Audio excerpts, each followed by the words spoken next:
going to be reviewing the Nokia Lumia 510. Now, Nokia is the only company that's been making budget Windows-based phones for some time now. They are dominant in the 5,000, under 5,000 or around 5,000 rupee price bracket in India. They do a lot by selling their feature phones, including the Asha series that's doing really well for the company. Now, the Windows phone-based Lumia 510 is their attempt at making a 10,000 rupee Windows phone. The price of this phone in the market is about 10,500 rupees. And it is essentially a full-fledged smartphone. It is running Windows Phone 7.5 and it was released in November, officially available in the market.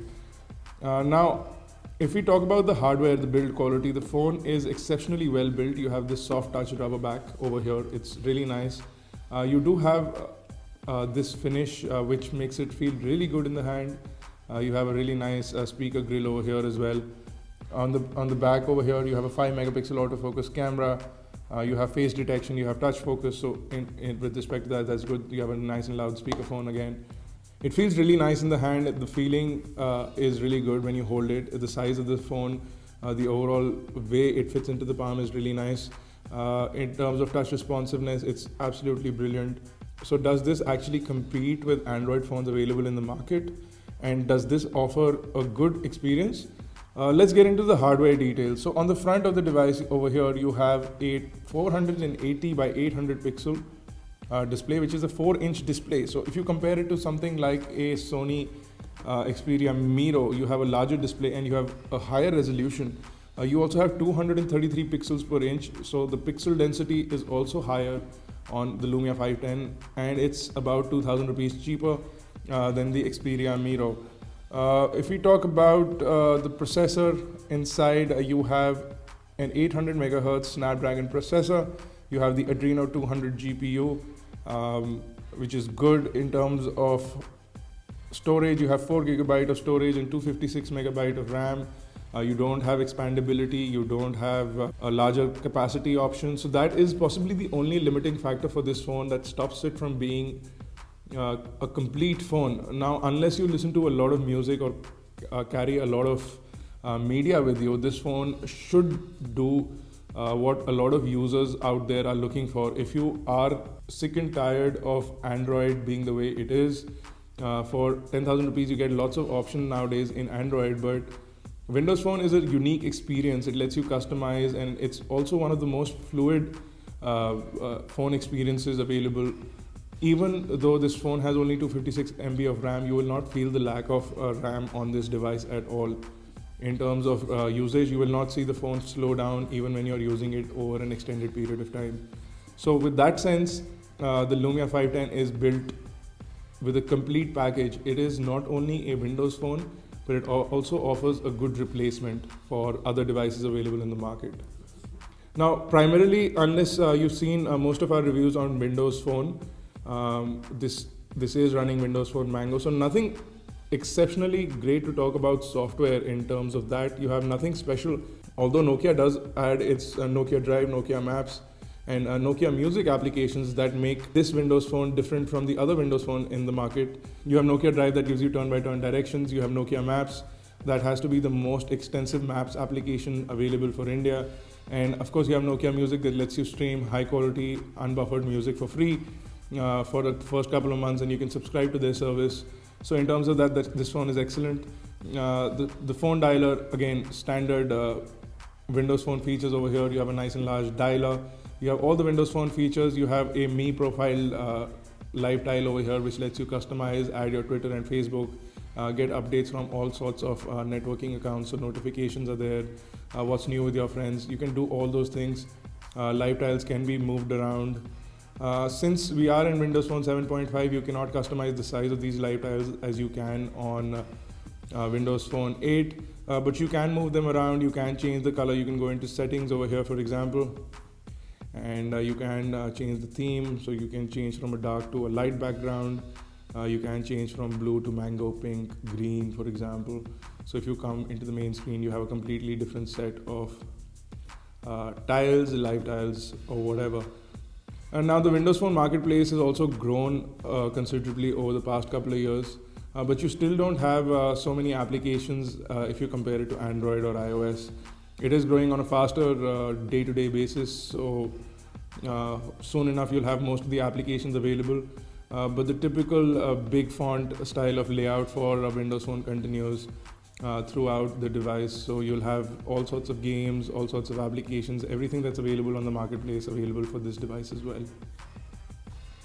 Let's talk about performance of this device. When you're using this phone for basic usage in terms of a phone, mailing, phone calling and messaging is primary usage for a business person, and that works brilliantly on this device. The phone call capability is solid, the earpiece is loud, and the microphone picks up your audio without any issues.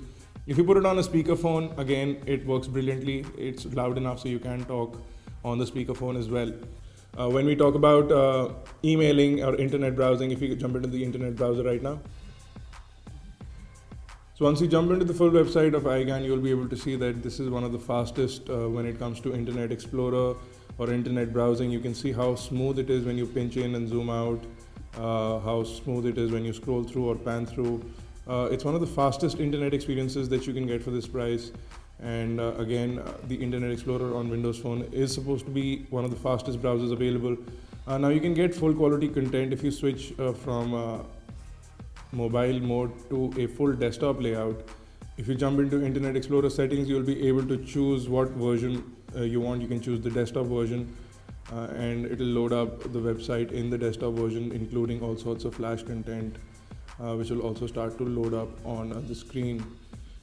Which is great. You have tons of applications that you can download for this. You can also remove and add applications to the start menu as per your requirement. If we jump into the camera, you'll be able to see that you have a 5 megapixel camera that does a fairly decent job of focusing. You do have tap to focus and click, so it clicks a picture. You also have a dedicated camera shutter button on the right hand side, which comes in handy when you're using the device as a camera, so you can quickly half press to focus and full press to click a picture, which is good. If you switch into video capabilities, you have only VGA video. So if I jump into video settings over here, if I jump into settings of video, you'll be able to see the resolution is only VGA. If you're going to be watching video on this, video resolution for the screen seems to be pretty good. So if you're going to be playing back only on the phone, the video quality is not half bad.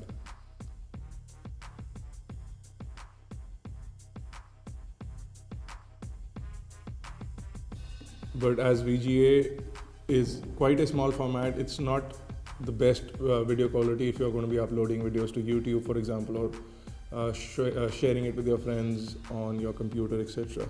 So now you do get a full-fledged voice capability, voice to text and search. If you press down on the Windows button over here, you get voice search as well. So it's not anywhere compared to Siri or Google now, but you have lots of options. You can search the internet, you can make phone calls, you can send messages. All those things can be done from here. Send a message to 111. Texting to 111. Say your message. This is a test message. Believe message. You can say send or try again. So you can see that although you have all those options, but you really need to get used to using that and understand how it understands you. So it's not the best. You have lots of replacement apps available in the marketplace. You also have multitasking. So if you press down on the back button, it gives you a list of all your running applications. Essentially, to quit an application, you continue to press the back button until you have no more running applications left, which works fairly well for the device. Again, if I jump into a quick benchmark, now I have the free version of Windows Phone Bench. So I'm going to quickly run that and show you what the 510 scores. So I'm going to start the speed test. So I guess this device is not intended for benchmarks, because the benchmark application quit while running a speed benchmark. So that's disappointing. In terms of gaming now, I have a couple of games installed, including Asphalt 5. So I'm just going to quickly play that for you guys.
As you can see, gaming is possible on this device, but a game like Asphalt 5 is a little choppy and is not as smooth as it should be on this device. Experience of gaming is okay with basic arcade games. You can play Angry Birds and all sorts of games, but even racing games like Asphalt 5 work. But as you saw, it's laggy, it's choppy, it's not the best gaming experience that you would get. From a phone point of view, to conclude, we'll say that it's one of the best available phones for this price bracket. It gives you something different from Android. It gives you the Windows Phone experience. It gives you a lot of flexibility in terms of operation. So you have the full capability of Office over here. You can create docs. You have OneNote. You can create Excel. You can create Word. You can create PowerPoint on your device. Which makes it nice. You have Office 365 SkyDrive integration, so that's good. With any new Microsoft account that you make, you get about 7 GB of SkyDrive storage, which is excellent. So from that point of view, it's a great device. From day-to-day usage point of view, it's a great device. You don't have as many apps available as you do for iOS or Android, so that is a limiting factor. You can get lots of Android devices that do offer some more specifications, but not from a manufacturer like Nokia or Samsung. May not be able to give you the kind of hardware or software that you can get for a price like that. So in terms of that, if you're looking for a great phone for calling, for messaging, and a basic smartphone usage, you have a great browser, you have a great operating system, which is almost zero crash, zero lag operating system. This is a great phone. You do have limitations to customizations. You can't really like tweak the OS. You can't change themes a lot. You have just basic color changes, so that may be a little limiting. This will also not get Windows Phone 7.8, so you won't get tile restructuring and all of that on this device either. So that is something which will disappoint a lot of people as well. Maybe somebody decides to jailbreak this phone, and you can possibly install Windows Phone 7.8. Because I have an old Mozart, HTC Mozart, that does run Windows Phone 7.8 right now. So if somebody can do it for this device, again, it's possible. All in all, we really like the fact that Nokia has been able to bring a Windows Phone to such a small price bracket, to 10,000 rupees. In the future, we hope to see Windows Phone 8 devices in this price bracket, and if that really happens, it'll actually be a big push for Windows Phone. If you have any questions or queries about the Lumia 510, please do leave them in the comment section below, or on Facebook, Twitter, Google+. You can catch the full review of the Lumia 510 on our website, iGyaan.in. You can also check us out on Facebook, Twitter, Google+. And until I see you next time, guys, it's been Bharat Nagpal. Do subscribe to us on YouTube.